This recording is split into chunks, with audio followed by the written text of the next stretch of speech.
सभी डीएलएड साथियों को नमस्कार। और फ्रेंड्स, आज के इस वीडियो में हम डिस्कस करने वाले हैं UP DElEd third semester math. जी हाँ फ्रेंड्स, हम राजन सीरीज से अति लघु उत्तरीय प्रश्न डिस्कस करेंगे जो कि एग्जाम के पॉइंट ऑफ व्यू से बहुत ही ज़्यादा महत्वपूर्ण है। ठीक है, सो फ्रेंड्स, ये आज क्लास 1 है और हम बहुत ही अच्छे से डिस्कस करेंगे ताकि आप सभी को बहुत ही आसानी के साथ समझ में आ जाए। ठीक है, तो चलिए स्टार्ट करते हैं। आप सभी वीडियो को लाइक कर दीजिए और अपने फ्रेंड्स मित्रों को भी शेयर कर दीजिए ताकि वो भी जुड़ सके और जो अपनी तैयारी है थर्ड सेमेस्टर की बहुत ही अच्छे ढंग से वो कर सके। ठीक है, सो फ्रेंड्स, यहाँ पर देखिए, सबसे पहले मैं आप सभी को बता दूं, जो आपका मैथ पेपर होता है यह 25 नंबर का होता है जिसमें से 12 नंबर लाना अनिवार्य होता है। 3 टाइप से प्रश्न पूछे जाते हैं, बहुविकल्पीय, अति लघु और लघु उत्तरीय।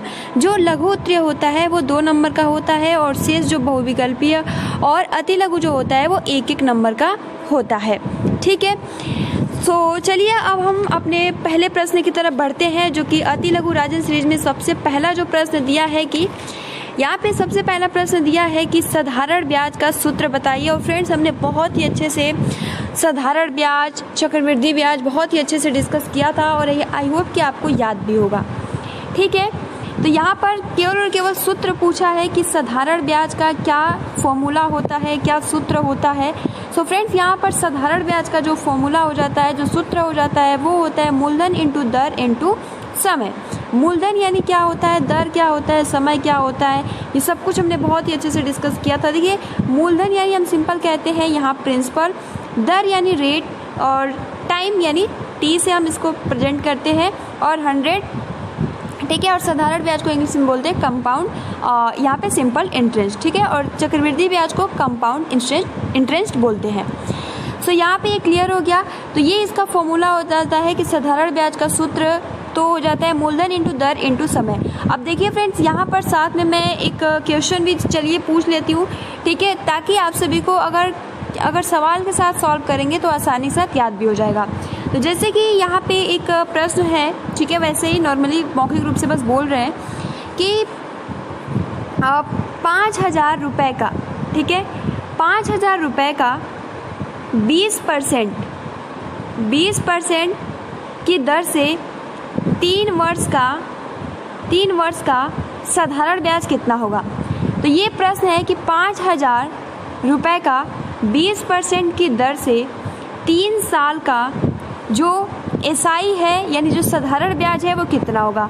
सो फ्रेंड, देखिए यहाँ पे साधारण ब्याज पूछा है, आप बहुत ही आसानी के साथ इसको कर सकते हैं। देखिए, क्योंकि आपको पता है कि साधारण ब्याज निकालने के लिए हमें मूलधन, दर इंटू समय और बटे में 100। तो हमारा जो प्रिंसिपल है, जो मूलधन है वो क्या है, तो 5,000 है। ठीक है, मल्टीप्लाई जो यहाँ पे दर है वो क्या है, तो 20% है। उसके बाद से यहाँ पे क्या है, टाइम कितना है, तो 3 साल, और यहाँ पे बटे में 100। तो 2 जीरो से ये 2 जीरो कट जाएगा। ठीक है, अब क्या करना है, यहाँ पर आपस में मल्टीप्लाई कर देना है। तो यहाँ पर देखिए, 5 का मल्टीप्लाई 2 में करेंगे तो 10 हो जाएगा, 10 का मल्टीप्लाई 3 में करेंगे तो यहाँ पे क्या हो जाएगा, यहाँ पे हो जाएगा 3। और क्या करेंगे, यहाँ पे ये जो आपका ये 2 जीरो है इसको हम लिख लेंगे क्योंकि 30 आया था। तो इस तरीके से इसका आंसर क्या हो जाएगा, 3,000। यानी 5,000 रुपये का 20% की दर से 3 वर्ष का साधारण ब्याज कितना होगा, तो 3,000 होगा। ठीक है, और देखिए फ्रेंड्स, अगर यही मिश्रधन पूछ, ठीक है, और फ्रेंड्स देखिए, अगर यही मिश्रधन पूछ ले तो मिश्रधन कैसे निकालेंगे। तो जैसे कि आपका जो एसआई है वो कितना आया है, 3,000 है, और यहाँ पर जो आपका प्रिंसिपल है यानी जो मूलधन है वो कितना है, तो 5,000 है। तो हम क्या करेंगे, 3,000 और 5,000 को आपस में ऐड कर लेंगे। तो 3,000 और 5,000 को जब आपस में ऐड करेंगे तो क्या आ जाएगा, यहाँ पे जो मिश्रधन है वो जो अमाउंट है वो 8,000 हो जाएगा। ठीक है, तो इस तरीके से मिश्रधन, मूलधन, ये सब आप सभी को पता लग गया होगा। अब देखिए फ्रेंड्स, यहाँ पे अगर मूलधन का फॉर्मूला पूछ लेता है साधारण ब्याज ना करके, यानी प्रश्न पूछ ले कि मूलधन ज्ञात कीजिए, ठीक है, दर ज्ञात कीजिए, तो फिर कैसे करेंगे। तो देखिए, इसका जो सूत्र होता है मूलधन बराबर होता है, बस आपको एक पॉइंट याद रखना है, ब्याज इंटू 100 हमेशा ऊपर रहता है, उसके बाद जो भी शेष रहता है उसको हम बटे में लिख देते हैं। तो दर इंटू समय हो जाएगा, उसके बाद दर बराबर ब्याज इंटू समय और जो भी शेष रहता है मूलधन इंटू समय।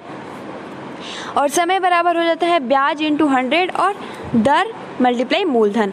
तो ये जो सूत्र है बहुत ही ज़्यादा महत्वपूर्ण है, आप इसको अच्छे से याद कर लीजिएगा। देखिए यहाँ पे दूसरा जो प्रश्न है कि साधारण ब्याज, या हम कहें प्रश्न नहीं होकर भी ये पूछ रहा है कि साधारण ब्याज, मूलधन और मिश्र धन में क्या संबंध है, इन तीनों में क्या संबंध है। सो फ्रेंड, जैसे मैंने अभी बताया कि साधारण ब्याज क्या होता है, मूलधन क्या होता है, मिश्र धन क्या होता है। ठीक है, इंग्लिश में कहें साधारण ब्याज तो होता है एसआई सिंपल इंटरेस्ट, मूलधन यानी होता है प्रिंसिपल, और मिश्र धन यानी अमाउंट। यानी यहाँ पर देखिए फ्रेंड, जैसे कि अभी हमने आप सभी को सवाल जो दिया था, यानी जो सवाल बताया था उसके अकॉर्डिंग अगर हम कहें तो जो आपका यहाँ पे मूलधन था वो कितना था, 5000 था, है ना। उसके बाद से जो हमने एसआई निकाला वो कितना था, तो 3000 था। और उसके बाद से मैंने आपको ये भी बताया था कि मिश्रधन कब किसे कहते हैं, कैसे करेंगे। तो हम मूलधन को और एसआई को जब आपस में जोड़ लेते हैं तो हमारा मिश्रधन आ जाता है। बट यहाँ पर देखिए, अगर आपको मिश्रधन से, ठीक है, मिश्रधन से साधारण ब्याज ज्ञात करना है तो आप क्या करेंगे, तो कुछ नहीं करना है, मिश्रधन में से मूलधन को आप घटा लीजिए, ठीक है, आपका आंसर आ जाएगा। तो ये इस तरीके से होता है। तो अगर ये प्रश्न पूछे कि साधारण ब्याज, मूलधन व मिश्रधन में क्या संबंध है, तो आप ये फॉर्मूला लिख के और बहुत ही आसानी से बता सकते हो, साधारण ब्याज बराबर मिश्रधन माइनस मूलधन। ठीक है, चलिए आगे बढ़ते हैं। देखिए यहाँ पर चक्रवृद्धि मिश्रधन का सूत्र बताइए। सो फ्रेंड देखिए, ये भी हमने बहुत ही अच्छे से, यानी बहुत ही अच्छे से चक्रवृद्धि ब्याज को, कंपाउंड इंटरेस्ट को पढ़ा था। ठीक है, इसका जो फॉर्मूला होता है, देखिए चक्रवृद्धि ब्याज का जो फॉर्मूला हो जाता है वो हो जाता है मिश्रधन माइनस में मूलधन। ठीक है, बट यहाँ पर देखिए मिश्रधन का भी पूछा है, तो ये फॉर्मूला, अगर इस फॉर्मूला से आप सवाल को सॉल्व करते हैं तो आप बहुत ही आसानी के साथ कर सकते हैं। जी हाँ फ्रेंड्स, बहुत ही आसानी के साथ कर सकेंगे।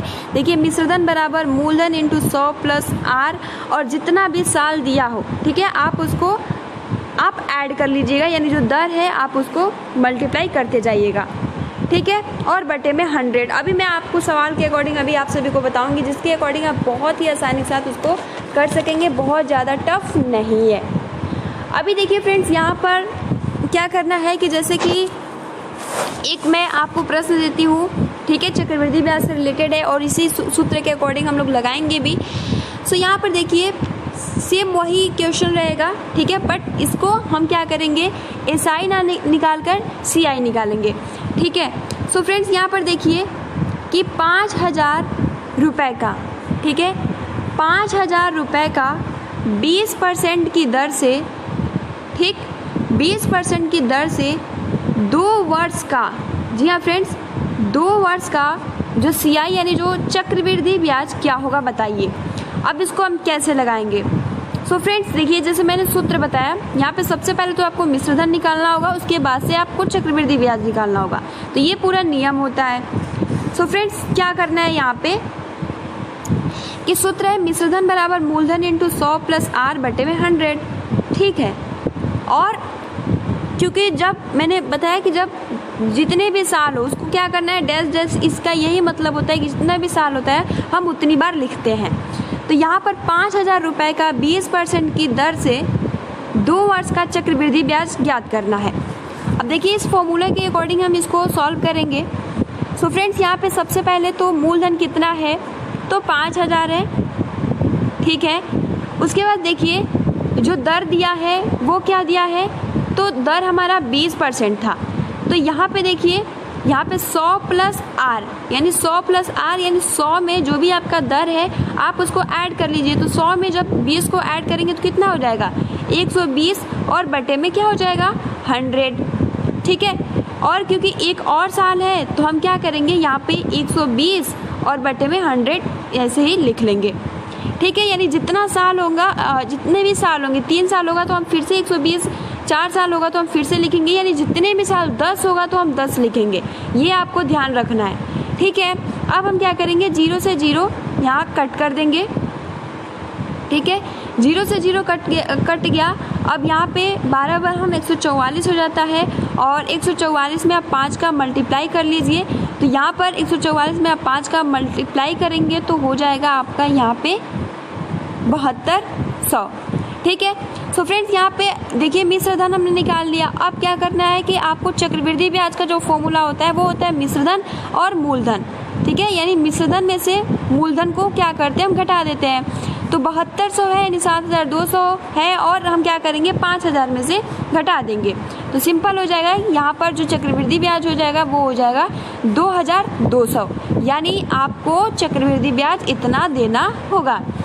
ठीक है, तो फ्रेंड्स आई होप कि आपको समझ में आ गया होगा, बहुत ज़्यादा टफ नहीं है। तो इस सूत्र को आप याद कर लीजिएगा, बहुत ही ज़्यादा महत्वपूर्ण है। फिर से एक बार मैं बता दे रही हूँ, मिश्रधन बराबर होता है मूलधन इंटू 100 प्लस आर बटे में 100 मल्टीप्लाई डैश डैश डैश, जितने भी ईयर हो हम उसी के अकॉर्डिंग इस पर लिख लेते हैं।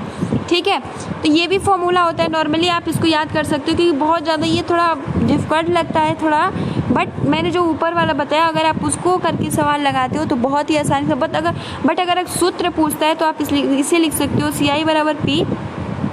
ठीक है, और यहाँ पे P मतलब होता है मूलधन, ठीक है, 1 प्लस R बटे में 100 और यहाँ पे N मतलब टाइम भी हो सकता है। ठीक है, और माइनस मूलधन, तो जो मैंने अभी बताया उसी के अकॉर्डिंग। तो मैं तो यही सजेस्ट करूँगी कि आप इसी दोनों को याद कर लीजिए। ठीक है, देखिए यहाँ पे अमाउंट यानी मिश्रधन मैंने लिखा है, प्रिंसिपल मूलधन होता है, रेट दर होता है, CI मतलब कंपाउंड इंटरेस्ट होता है, चक्रवृद्धि ब्याज T यानी टाइम। अब देखिए अगला जो आपका प्रश्न है, रूपांतरण से आप क्या समझते हैं। सो फ्रेंड्स यहाँ पे देखिए रूपांतरण क्या होता है कि रूपांतरण वह समय अवधि है जिसके लिए प्रत्येक ब्याज को मूलधन में जोड़कर नवीन मूलधन ज्ञात कर लिए थे। जैसे कि अगर हम बहुत ही इजी लैंग्वेज में कहें, जैसे कि हमने पहले साल में आपको 2% की दर से या जो कुछ जितना भी दर हो आप यहाँ पे ब्याज देते हो। ठीक है, तो ब्याज देते हो और फिर नेक्स्ट ईयर में क्या होता है कि ये जो ब्याज होता है ये आपके मूलधन में काउंट हो जाता है, फिर नेक्स्ट ईयर ऐसे ही होता है। तो इसी को हम क्या बोलते हैं, रूपांतरण कहते हैं। तो यहाँ पे यही कह रहा है कि रूपांतरण से आप क्या समझते हो, ऐसा सवाल तो आएगा नहीं, तो इसलिए आप इसको लेकर बहुत ज़्यादा मतलब याद करने की कोशिश ना करें, बस आप समझ लीजिए कि रूपांतरण क्या होता है। ठीक है, चलिए आगे बढ़ते हैं। देखिए फोर्थ आपका प्रश्न है, लाभांश शेयर की किस मूल्य पर दिया जाता है। तो ये भी अगर हम कहें तो बस याद कर सकते हो कि ये नॉमिनल वैल्यू पर दिया जाता है, अंकित मूल्य पर। अब देखिए फ्रेंड्स यहाँ पे समुच्चय से रिलेटेड क्वेश्चन आ गया कि यदि समुच्चय A बराबर 2 3 5 7 9 11 13 ठीक है हो तो, और यहाँ पे B दिया है 1 5 9 13 17 21, तो समुच्चय यहाँ पर देखिए सबसे ज़्यादा महत्वपूर्ण है कि आपको इसका जो भी चिन्ह है ये समझ में आना चाहिए। अगर आप इसको समझ लेते हैं तो बहुत ही आसानी से कर सकेंगे। देखिए यहाँ पे एक ऐसे होता है, ठीक है, और एक ऐसे होता है। तो ये जो होता है इसको हम क्या बोलते हैं, इसको हम बोलते हैं इंटरसेक्शन। जी हाँ फ्रेंड्स, इंटरसेक्शन। और जो नीचे की साइड होता है इसको हम बोलते हैं यूनियन। अब इन दोनों का मतलब क्या होता है ये मैं आप सभी को बता दूं। तो देखिए जो इंटरसेक्शन होता है इसको हम इंटरसेक्शन की जगह पे कॉमन भी कह सकते हैं, ठीक है। और जो यूनियन होता है ये इसमें सभी आ जाते हैं, यानी क्रम वाइज सभी आ जाते हैं। यहाँ पे देखिए क्या पूछा है कि यदि समुच्चय ए में 2 3 5 7 9 11 13 और बी में 1 5 9 13 17 21 है, तो समुच्चय ए यूनियन, या फ्रेंड्स यूनियन पूछा है, ए यूनियन बी का मान बताइए। सो फ्रेंड्स क्या करना है, यहाँ पर देखिए ए बराबर जो दिया है यहाँ पे 2 3 5 7 9 11 13 दिया है, ठीक है। बी बराबर दिया है यहाँ पे 1 5 9 13 17 और 29, और पूछा है कि ए यूनियन बी का मान क्या होगा। देखिए यूनियन यानी सिंपल, देखिए यू की तरह नहीं बना है ना यहाँ पे, तो आप बस इसी के अकॉर्डिंग इसको आप समझ लीजिएगा कि जो यू यानी यूनियन, ठीक है, नीचे की तरफ जो बनेगा वो इंटरसेक्शन हो जाएगा, ठीक है, यानी कॉमन, ठीक है, कॉमन। तो इसलिए यहाँ पे केवल क्या कहा है, यहाँ पे जब यूनियन की बात करें तो सभी आ जाते हैं, तो सभी आते हैं यानी आप क्रम से सबको लिख देंगे, यानी जितने भी अंक हैं बस एक बार ही लिखें, कई बार नहीं लिखना है। तो 1 हो जाएगा, 2 हो जाएगा, 3 हो जाएगा, 5 हो जाएगा, 7 हो जाएगा, 9 हो जाएगा, यहाँ पे 11 हो जाएगा, 13 हो जाएगा, ठीक है, 17 हो जाएगा, 21 हो जाएगा। तो इस तरीके से जितने भी अंक होते हैं हम क्रम वाइज एक सीक्वेंस वाइज लिख लेते हैं। तो ये हो जाता है ये यूनियन बी, इस तरीके से हम लिखते हैं। बट अगर देखिए फ्रेंड्स, यहीं पे अगर इंटरसेक्शन पूछा होता, ये ना पूछ के पूछा होता कि ए इंटरसेक्शन बी का मान बताइए। सो फ्रेंड्स हम क्या करते हैं, यहाँ पर सबसे पहले कॉमन देखते। तो जब आप कॉमन देखते हैं तो इन दोनों में कॉमन क्या है, 2 इसमें है नहीं है, 3 इसमें है नहीं है, 5 ए में भी है बी में भी है, 7 को अगर हम देखें तो 7 ए में तो है बट बी में नहीं है, 9 को अगर देखें तो ए में भी है और बी में भी है, 11 को अगर देखो तो 11 ए में है बट बी में नहीं है, 13 को देखो तो 13 ए में भी है और बी में। तो हम यहाँ पर देख रहे हैं कि ए इंटरसेक्शन बी बराबर जो हो जाता है यहाँ पे 5 हो जाएगा, फिर 9 हो जाएगा, फिर 13 हो जाएगा। तो इस तरीके से जो कॉमन होगा हम इसको बस लिख लेते हैं। तो आई होप कि आपको समझ में आ गया होगा, बहुत ज़्यादा मतलब टफ नहीं है, इजी है। क्लियर? चलिए आगे बढ़ते हैं। देखिए अगला जो आपका प्रश्न है, 9a² minus 24a plus 18a मतलब a क्यूब को 3a से भाग देकर भागफल ज्ञात कीजिए। अब इसको कैसे करना है, भाग देना है, ठीक है।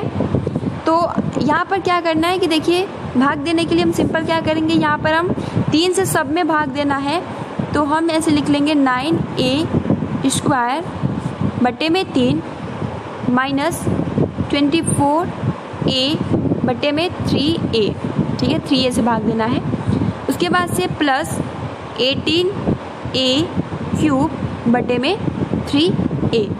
तो फ्रेंड्स यहाँ पर देखिए, यहाँ पे एक ए है, यहाँ पे 2a है, तो एक ए से एक ए कट जाएगा और अभी एक ए है, और ये 3 से 9 जाएगा कितनी बार में, तो 3a हो जाएगा यहाँ पे। उसके बाद से देखिए यहाँ पे एक ए से यहाँ भी एक ए है और यहाँ भी एक ए कट जाएगा, और ये 3 से जाएगा कितनी बार में, तो जाएगा 8 बार में, ठीक है, -8 हो जाएगा।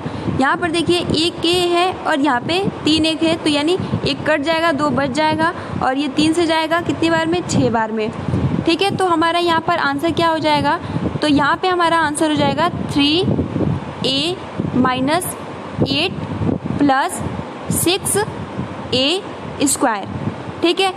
अब क्या कर लेंगे, जो सबसे ज़्यादा घात वाला होगा हम इसको पहले लिख लेंगे। तो 6a² माइनस 8 प्लस 3a हो जाएगा, ठीक है।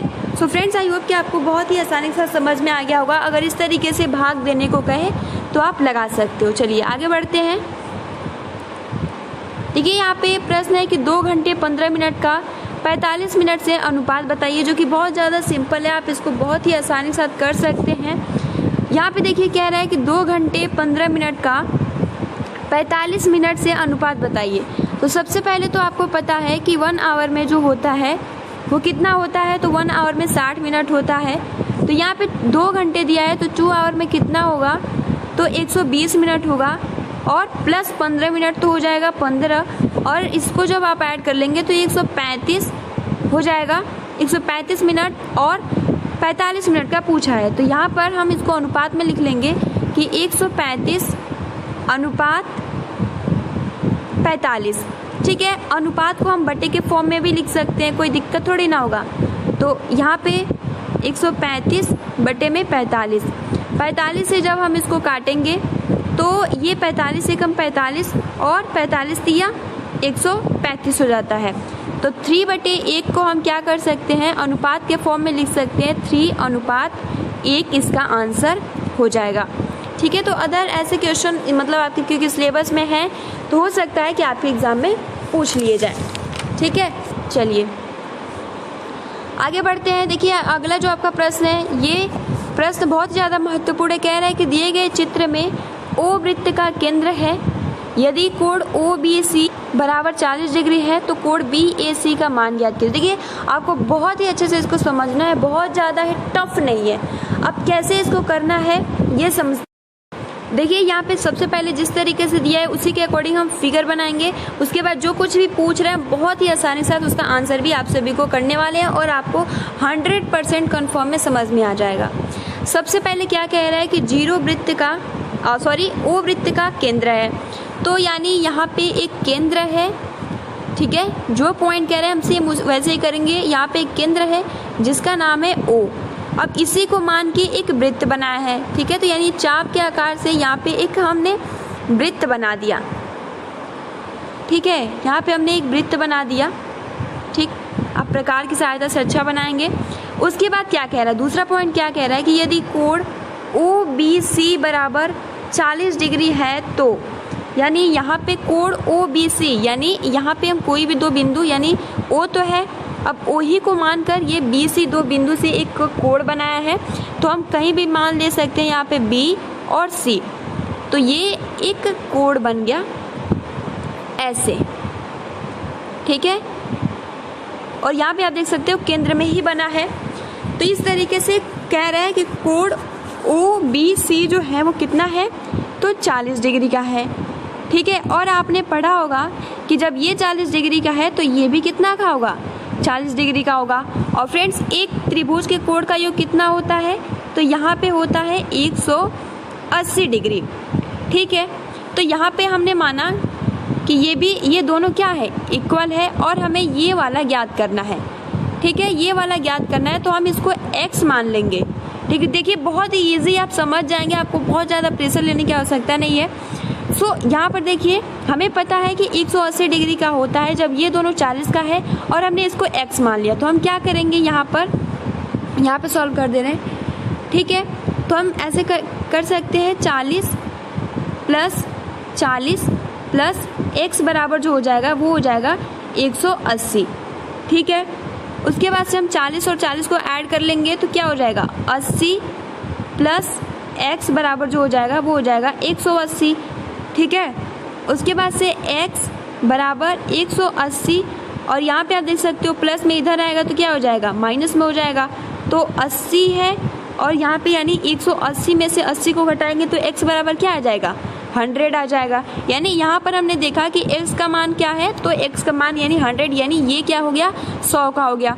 सो फ्रेंड्स देख सकते हो ये जो हमारा त्रिभुज है, यानी जो हमारा कोण है वो कितना है, 180 हो गया। अब देखिए सबसे महत्वपूर्ण पॉइंट क्या कह रहा है, तो कोण BAC का मान ज्ञात कीजिए। यानी कोण B, यानी इसी बिंदु से एक और कोण बनाएगा, ठीक है। एक और कोण एक को मानकर बनाएगा, यानी बिंदु B बिंदु C से, यानी इसी चाप से बनाएगा। तो यहाँ पे हम A मान लेते हैं और इस तरीके से हम इसको खींच देंगे, ठीक है। अब यहाँ पे ये पूछा है, तो पूछा है कि कोण BAC का मान क्या है, कोण BAC का मान क्या है। सो फ्रेंड्स जैसे कि हमें पता लग गया कि ये जो बीच का है ये 100 है, तो ये इसके आधा होता है। जी हाँ फ्रेंड्स, ये याद रखिएगा कि कभी भी कोई भी कोण पूछे, देखिए यहाँ पे अगर हम सिंपल कहें, यहाँ पे ये 100 है ना, तो ये इसके आधा होगा, तो ये कितना हो जाएगा, 50 हो जाएगा, ठीक है। अगर यहाँ भी ये बनता इसी नाप से, B और C से यहाँ भी बनता जैसे इस तरीके से ऐसे, तो ये भी कितना होता, तो ये भी 50 का ही होता, ये भी 50 का ही होता। इधर बनता तो भी ये 50 का ही होता, यानी इसमें कोई भी चेंजेस नहीं होता। यानी जब दो बिंदु से यहाँ पे बीच केंद्र मानकर और ऊपर इसी बिंदु से जब खींचा जाएगा तो वो उसका आधा होता है, ये याद रखिएगा, ठीक है। तो आई होप कि आप समझ गए होंगे। तो यहाँ पे पूछा है कोण BAC का मान कितना होगा, तो यहाँ पे हो जाएगा 50 डिग्री, ठीक है। अगर आपको समझ में नहीं आया तो आप कमेंट्स बॉक्स में कमेंट्स करके बता सकते हैं, हम आपको बहुत ही अच्छे से एक सेपरेट वीडियो में इस टॉपिक पर समझाएंगे, ठीक है फ्रेंड्स। चलिए आगे बढ़ते हैं। देखिए फ्रेंड्स ये थोड़ा ब्लर दिख रहा होगा, बट मैं आप सभी को बता दे रही हूँ ये क्या है। कह रहा है कि यहाँ पे क्यूब रूट 0.001 का मान ज्ञात कीजिए। अब इसको कैसे सॉल्व करेंगे। सो फ्रेंड्स ये बहुत ज़्यादा इजी है, आप इसको आसानी से कर सकते हैं। यहाँ पर देखिए ये आपका सवाल है 0.001। तो सबसे पहले तो हम इसको पॉइंट यानी जो आपका दशमलव है इसको हटाएंगे। तो जब दशमलव हटाएंगे तो हम क्या करेंगे, यहाँ पे हम इसको इस तरीके से भी लिख सकते हैं √3, ठीक है। और यहाँ पे 100 यानी 1000। अगर यहाँ पे 5 होता, अगर दशमलव होता, तीन जितने भी अंक होते दशमलव के बाद जितने भी अंक होते या 0 होते, तो हम क्या करते हैं, यहाँ पे हम उतने ही 0 बढ़ा लेते हैं बटे के फॉर्म में, ठीक है। तो ये याद रखना है। तो यहाँ पे आप 3 देख सकते हो, है ना, 3, तो हमने 3 0 बढ़ा लिया। अब क्या करना है कि क्योंकि ये क्यूब है तो हम इसको अलग अलग ऐसे लिख लेंगे, ठीक है, इसको हम इस तरीके से लिख लेंगे 1/10 मल्टीप्लाई 1/10 मल्टीप्लाई 1/10, ठीक है। अब इसको हम क्या करेंगे, इन तीनों का पेयर बनाएंगे यानी जोड़ा बनाएंगे। तो तीनों का पेयर हम बनाएंगे 3 का, तो क्या हो जाएगा 1/10 और इसको डिवाइड कर दीजिए तो इसका आंसर हो जाएगा 0.1, ठीक है। देखिए मैं फिर से आप सभी को समझा दे रही हूँ इसको कैसे करना है। यहाँ पे क्यूब रूट 0.001 का मान है, तो क्या करेंगे कि सबसे पहले तो हम इस दशमलव को हटाएंगे। तो दशमलव हटाने के लिए हम बटे के फॉर्म में दशमलव के बाद जितने भी अंक होते हैं उतने 0 बढ़ा देते हैं। तो यहाँ पे रूट है, ठीक है, और हम यहाँ पे जितने भी दशमलव हम क्या कर लेंगे, यहाँ पे देखिए 0.001 है, ठीक। तो हमने क्या किया, इसको हटाया तो हमारा 1 और जितने भी हैं हमने यहाँ पे 4 आ गया तो हम यहाँ पे 4 बढ़ा लेते। यहाँ पे 5 होता तो हम क्या करते, 5 बटे में हम उतना ही 0 ऐड कर लेते। तो आई होप आप समझ गए होंगे। तो इसी तरीके से यहाँ पे ये किया है, ठीक है। 1 मिनट, ठीक।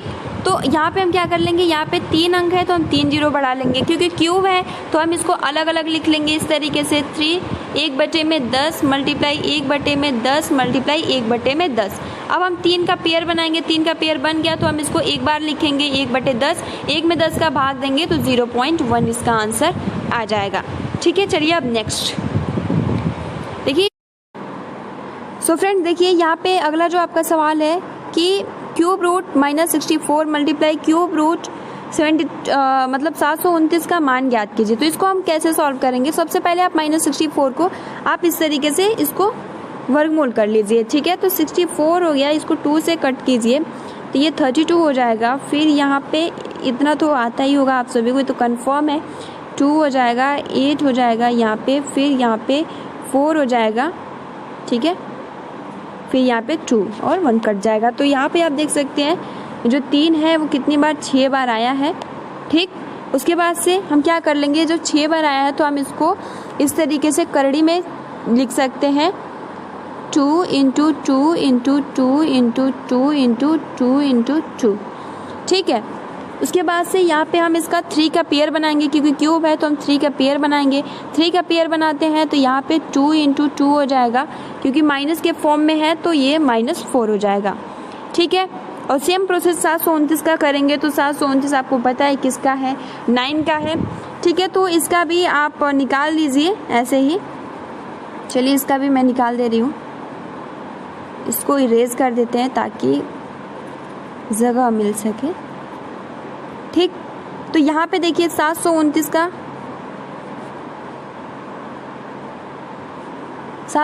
का अगर हम निकालते हैं तो 3 हो जाएगा, ठीक है। और यहाँ पे 243 हो जाएगा। उसके बाद 3 से ही काटेंगे तो ये जाएगा आपका 81, फिर से ये जाएगा 27, फिर 3 से जाएगा 9 बार में, फिर 3 से जाएगा 3 बार में, फिर 3 से जाएगा 3। ये भी आप देख सकते हो 6 बार ही आया, ठीक है। तो आप इसको भी ऐसे ही लिख लीजिए।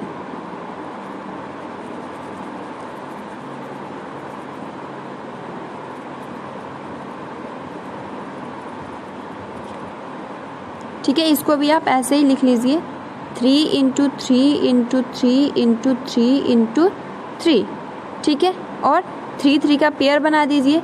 3 3 का पेयर बनाएंगे तो ये 3 × 3 हो जाएगा और क्या आ जाएगा 9 आ जाएगा। तो अब देख सकते हो -4 और -9। तो अब हम क्या करेंगे, यहाँ पे बराबर -4 × 9 और आप जब इसको गुणा करेंगे तो -36 इसका आंसर आ जाएगा। के अकॉर्डिंग अब देखिए फ्रेंड्स, आप इसका आसानी के साथ आंसर कर सकेंगे। देखिए कह रहा है कि निम्नांकित चित्र, यानी पहले से ही फिगर बना हुआ है।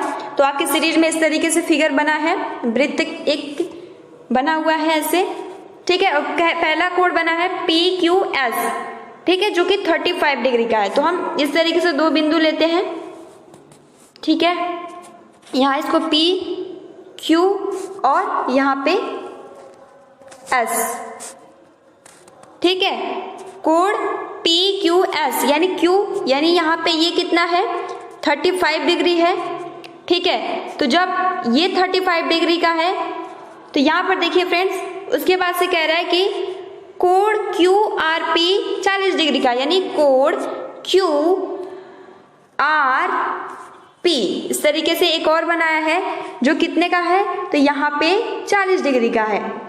ठीक है। सो फ्रेंड्स, अब देखिए, अब जैसे मैंने आप सभी को बताया, आप उसके अकॉर्डिंग अगर आप लगाएंगे तो अब बहुत ही, क्योंकि जब हमें पता चल गया कि जब ये 40 डिग्री का है तो ये कितने का होगा, ये भी 40 डिग्री का ही होगा, इसमें कोई भी चेंजेस नहीं होगा। तो यहाँ पर देखिए कोड SPQ ही पूछा है, कोड SPQ, तो ये भी कितने का ही होगा, तो ये भी 40 डिग्री का ही होगा। तो अभी तो आपने क्योंकि पता है तो आप इसका आसानी से आंसर कर सकेंगे, लेकिन सबसे पहले मैं आप सभी को बता दूं कि इसको किस तरीके से सॉल्व करना है। ठीक है, यहाँ पे आंसर इसका 40 डिग्री हो जाएगा। और यहाँ पर देखिए, क्योंकि एक कोण जो होता है उसका जो योग होता है वो कितना होता है, 180 होता है। तो जब ये 35 डिग्री का है, ये 40 डिग्री का है, तो हम किस तरीके से निकालेंगे, आइए जानते हैं। तो आप इसको अपने कॉपी में भी लिख सकते हैं। तो सबसे पहले हम लिखेंगे कि 40 प्लस 35 प्लस, क्योंकि हमें नहीं पता है कि ये इसका जो मान है वो कितना है ना, हम इसके बारे में कुछ भी नॉलेज नहीं है, तो हम इसको x मान लेंगे। और हमें ये पता होता है कि 3 कोण, यानी जो एक कोण होता है उसका जो योग होता है 180 होता है। तो यहाँ पे हम इस 180 मान रखेंगे, फिर 40 और 35 को ऐड करेंगे तो 25 हो जाएगा, प्लस x बराबर जो हो जाएगा वो हो जाएगा 180। ठीक है, उसके बाद से क्या करेंगे, x करेंगे x, और यहाँ पे 180 और 75 प्लस में है, इधर आएगा तो माइनस में हो जाएगा। ठीक है, और उसके बाद से x बराबर कितना आ जाएगा, तो यहाँ पे 105 डिग्री, यानी x का मान कितना आ गया, 105 डिग्री। तो आप बहुत ही आसानी से इसको कर सकेंगे। फिलहाल अभी फ्रेंड्स यहाँ पे ये जो हो जाएगा ये 40 डिग्री का हो जाएगा। ठीक है, तो इसका आंसर मैंने पहले ही बता दिया है कि कोड SPQ जो हो जाएगा वो 40 डिग्री इसका आंसर हो जाएगा। चलिए आगे बढ़ते हैं। देखिए, यह आपका प्रश्न है कि 3.5 सेंटीमीटर त्रिज्या का एक वृत्त खींचिए, उस वृत्त पर एक बिंदु P लीजिए, बिंदु P से वृत्त की स्पर्श रेखा खींचिए, रचना मत लिखिए। ठीक है, और ये BTC 2016 का पूछा हुआ प्रश्न है। तो देखिए यहाँ पे सबसे पहले क्या करना है, सबसे पहले कह रहा है 3.5 सेंटीमीटर त्रिज्या का एक वृत्त खींचिए। तो हम अपने स्केल की सहायता से, ठीक है, जो भी आपका स्केल हो सेंटीमीटर में, तो वहाँ पे आप 3.5 सेंटीमीटर का अपने प्रकार की सहायता में इस तरीके से ले लीजिए। उसके बाद से उसी नाप से एक वृत्त बनाइए। ठीक है, तो इस तरीके से आपने वृत्त बना दिया। अब क्या करना है, यहाँ पे जो आपका यहाँ पे जो त्रिज्या है वो कितने का है, तो 3.5 सेंटीमीटर का है। उसके बाद कह रहा है कि उस वृत्त पर एक बिंदु P लीजिए, यानी हम कोई भी एक बिंदु P ले लेंगे यहाँ पे कहीं से भी। सो यहाँ पे हमने एक बिंदु P ले लिया, और यहाँ पे कह रहा है कि बिंदु P से वृत्त की स्पर्श रेखा खींचिए। स्पर्श रेखा क्या, जो 90 डिग्री का कोण बनाए, सिंपल। सो फ्रेंड्स यहाँ पर देखिए हम क्या करेंगे कि त्रिज्या से 90 डिग्री का कोण बनाए यहाँ से। तो यहाँ पर देखिए ये आपका केंद्र है। अब जैसे 90 डिग्री का कोण कैसे बनाते हैं, एक रेखा खींचते हैं, इसको कुछ भी मान लीजिए आप। ठीक, यहाँ से हम केंद्र लेते हैं और यहाँ से एक चाप चलाते हैं, फिर यहाँ से हम चाप चलाते हैं ऐसे, और ये 90 डिग्री का कोण बन जाता है। तो हम P को ऐसे ही करेंगे। ठीक, यहाँ से हम क्या करेंगे कि एक नाप लेंगे, यहाँ पे एक लाइनिंग है, एक लाइनिंग खींच लीजिए आप ऐसे। ठीक, यहाँ से हम क्या करेंगे कि एक चाप चलाएंगे, तो यहाँ पे चाप चलेगा, फिर यहाँ से लेंगे तो यहाँ चाप चलेगा, और उसके बाद से क्या होगा कि ये जो है 90 डिग्री का कोण बन जाएगा। तो इस तरीके से स्पर्श रेखा, इसको यानी सिंपल का है कि स्पर्श रेखा बनाइए। तो आप सिंपल 90 डिग्री का कोण यहाँ पर आप देख सकते हैं, और 90 डिग्री कोण आप यहाँ पे लिख सकते हैं। ठीक है, तो ये BTC 2016 का पूछा हुआ प्रश्न है और बहुत ही ईजी भी है। चलिए आगे बढ़। अब देखिए यहाँ पे 14 प्रश्न है, log 10 1 का मान बताइए। तो इसको हम कैसे करेंगे, सो फ्रेंड्स ये बहुत ज़्यादा इजी है। सबसे पहले क्या कह रहे हैं यहाँ पर देखिए, log 10 पे हम क्या लिखें, यानी जैसे कि हम यहाँ पे 5 पे क्या कौन सी ऐसी घात लगाएं जो कि इसका जो मान है वो 1 आ जाए। ठीक है, सिंपल यही कह रहा है। जैसे 6 है तो हम यहाँ पे कौन सा इस पे मतलब घात रखें कि इसका जो मान है वो 1 आए। तो बहुत ही ज़्यादा सिंपल है, अगर आप इस पे 0 मान रखते हैं तो इसका जो मतलब जो आपका आंसर आ जाएगा वो 1 आ जाएगा। तो यहाँ पर सिंपल पूछा है कि log 10 1 का मान बताइए। तो log 10 का जो हो जाएगा वो हो जाएगा 10 1 बराबर क्या हो जाएगा 0। ठीक है, तो फ्रेंड्स ये बहुत ज़्यादा इजी है। उसके बाद देखिए यहाँ पे 15 प्रश्न है कि यदि a बराबर ब्रैकेट में 6, 8, 11 है और b बराबर 5, 11, 13 है तो a, यहाँ पर देखिए मैंने कल आप सभी को बहुत ही अच्छे से समझाया था, ये क्या होता है, यूनियन होता है, और ये जो होता है इंटरसेक्शन होता है। इंटरसेक्शन यानी कॉमन, ठीक है, और यूनियन मतलब हम संग में सभी को ले लेते हैं। यहाँ पे क्या पूछा है, इंटरसेक्शन पूछा है। सो हम क्या करेंगे, यहाँ पे कह रहा है कि इनमें कॉमन कौन कौन से हैं, ठीक है। तो ए और बी में आप यहाँ पर कॉमन क्या क्या दिख रहा है, 6 इसमें है बट इसमें नहीं है, 8 इसमें है बट इसमें नहीं है, 11 इसमें भी है और इसमें भी है। तो ए इंटरसेक्शन बी बराबर जो हो जाएगा वो हो जाएगा ब्रैकेट में 11, और यही इसका आंसर हो जाएगा। उसके बाद देखिए 16 आपका प्रश्न है कि समुच्चय ए बराबर ब्रैकेट में 2, 3, 5 है और b बराबर 5, 7, 3 है तो a माइनस बी को ज्ञात कीजिए। और ये 2018 का पूछा हुआ प्रश्न है। तो अब यहाँ पे क्या करेंगे कि देखिए कह रहा है कि a माइनस बी, यहाँ पे ना संघ पूछा यानी ना यूनियन पूछा है ना इंटरसेक्शन पूछा है। क्या करना है कि a और b में से यानी जो भी आपका नंबरिंग दिया है इन दोनों को आपस में घटा देना है और कुछ नहीं करना है।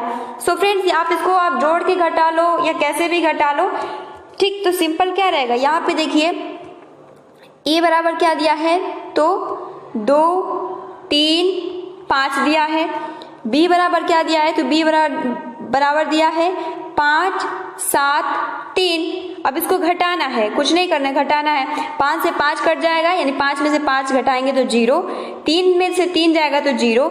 अब देखिए 7 और 2 बचा है, अब 7 में से 2 को घटाएंगे तो कितना बचेगा, तो यहाँ पर जो आंसर हो जाएगा वो हो जाएगा 5, ठीक है।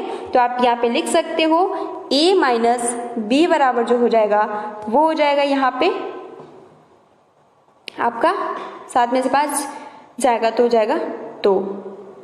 देखिए यहाँ पे 5 और 5 कट जाएगा, देखिए मैं गलत कर रही थी, ठीक है। यहाँ से 5 और 5 कट जाएगा, 3 और 3 कट जाएगा और 7 में से 2 जाएगा तो 5। जी हाँ फ्रेंड्स, राइट है यहाँ पे, ठीक। चलिए आगे बढ़ते हैं। यहाँ पे 17 नंबर प्रश्न है और ये बोर्ड मास का क्वेश्चन है जिसका मतलब बहुत ज़्यादा टफ नहीं है।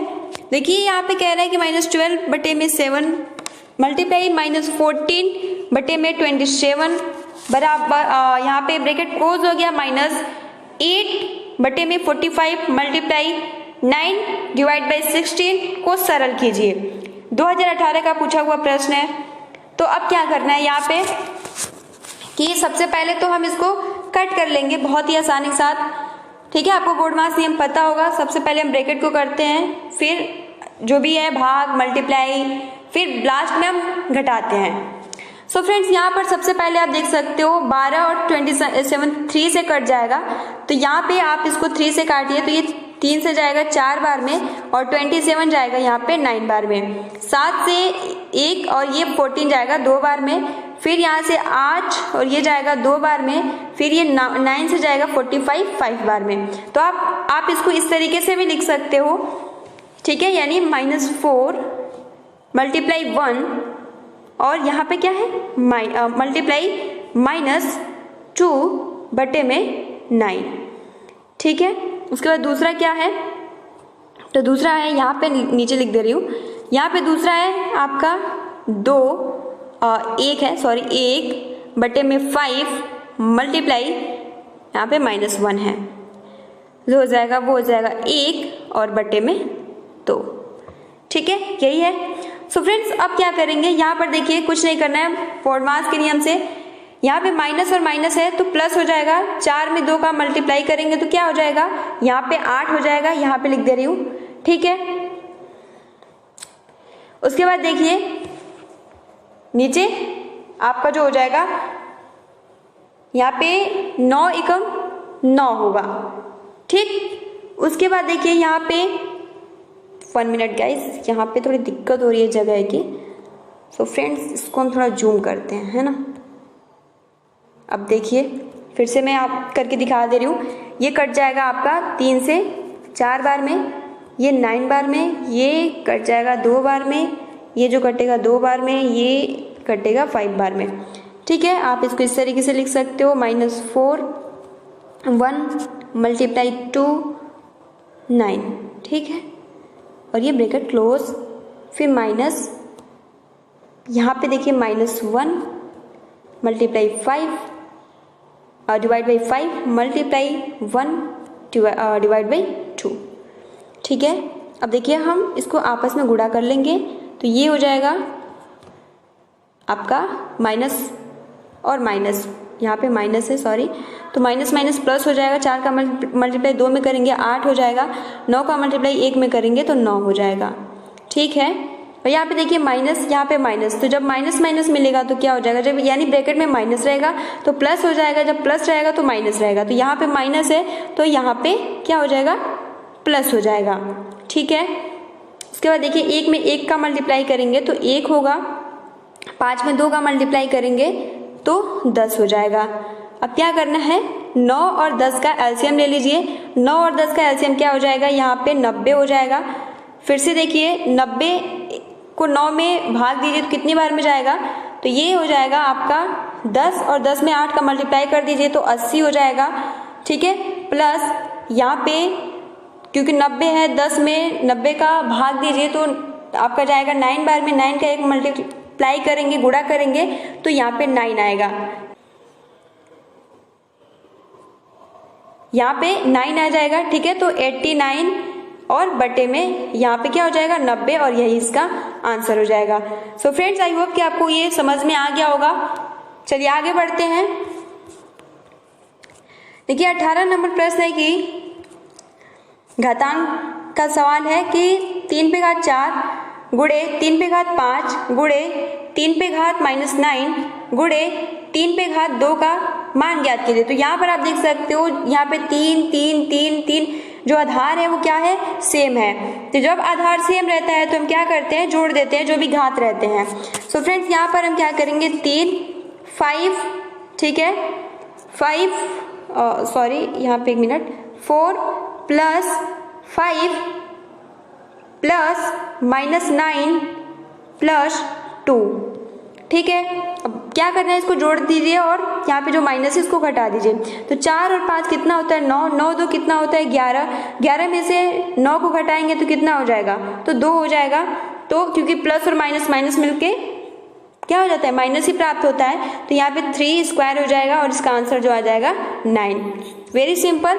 देखिए 19 का प्रश्न है कि 4 divide by x square minus y square divide by 9 का गुणनफल। तो ये देखिए सूत्र पे आधारित है, आप इसको ऐसे भी लिख सकते हो, ये 4x स्क्वायर को आप इस तरीके से भी लिख सकते हो, 2x पे घात 2, ठीक है, माइनस यहाँ पे आप y और यहाँ पे 3 और इसको ऐसे लिख सकते हो, ठीक है। अब क्या करना है, यहाँ पे आप देख सकते हो फॉर्मूला आपको पता होगा, a square minus b square, चाहे कोई क्वेश्चन हो, कोई डाउट हो, और a माइनस बी, ठीक है। तो इसको भी आप किस तरीके से लिख लेंगे, एक को प्लस में लिख लेंगे, एक को माइनस में। तो यहाँ पे क्या है, 2x प्लस y 3 और एक को लिख लेंगे यहाँ पे 2x 1 minute 2x minus Y बटे में 3।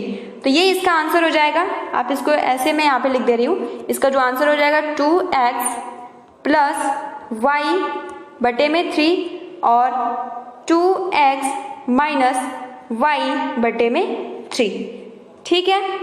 चलिए लास्ट आज का प्रश्न है कि यदि 8x व 18 समानुपात में हो तो x का मान ज्ञात कीजिए। BTC 2018 का पूछा हुआ प्रश्न है, कैसे इसको करेंगे। सो फ्रेंड्स, यहाँ पर देखिए इस तरीके से 8 अनुपात x